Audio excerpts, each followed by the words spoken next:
बिस्मिल्लाहिर्रहमानिर्रहीम अस्सलाम वालेकुम नाज़रीन, मैं हकीम मोहम्मद शहबाज हूँ। आप यूट्यूब चैनल देख रहे हैं। इस वीडियो में हम बात करेंगे सांस रुकने के हवाले से। बाज़ पेशेंट का दम घुटता है, सांस बंद होने लगता है। ऐसे मरीज़ जो है दमा अस्थमा वगैरह के मरीज़ होते हैं। तो अगर फौरी तौर पे उनको रेस्क्यू करना है, फौरी तौर पे अगर ऐसे पेशेंट या ऐसे मरीज़ों को जो है सांस की बहाली का इंतज़ाम करना है, तो आप क्या करेंगे?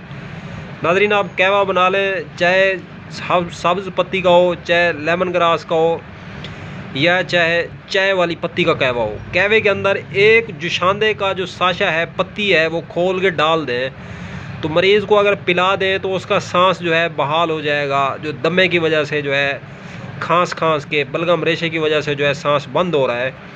तो नाज़रीन, इस वीडियो को ज़्यादा से ज़्यादा शेयर करें। अब तक के लिए इतना ही। तब तक के लिए अपने में ख्याल रखें और अपने फेसबुक पेज और यूट्यूब चैनल का भी दो दोस्तों। हम मिलें किसी भी नए वीडियो के साथ। अब तक के लिए इतना ही। खुदा हाफिज़।